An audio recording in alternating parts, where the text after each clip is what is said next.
नमस्कार दुमानी टीवी को सुमंत आपण मानक स्वागत करुच्ची। आज आम टीम पहुँची जाइए केन्दुझर जिला और सुंदरगढ़ जिलार सीमांत कलमंगर ग्राम को जोठी गोटे विशाल फुटबॉल टूर्नामेंट आयोजन करने प्रस्तुति चली पड़िया को सजा चली।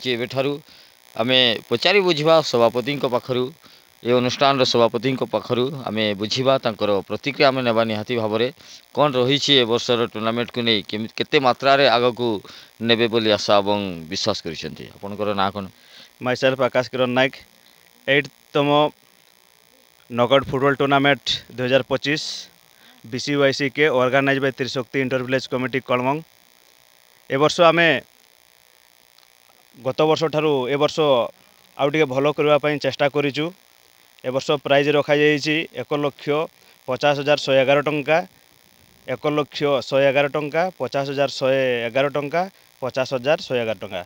चतुर्थ पुरस्कार पर्यंत प्राइज रखा है। ए टीम 32टा दल को लेकर आयोजन करा जाइछि। ए वर्ष जाहु पिला माने दीर्घ दिन हलानी फील्ड को केमिति भल भाव सजासजी हम ता प्रति प्रत्येक आमर ऑर्गेनाइज त्रिशक्ति इंटर विलेज कमिटीर मेंबर माने दीर्घ दिन रू पूरा काम पूरा लगी। एवं कौन कहे केतोटी टीम को लेकिन आपण ये टूर्नामेंट को करुछंती। 32टा दल को लेकिन कराई।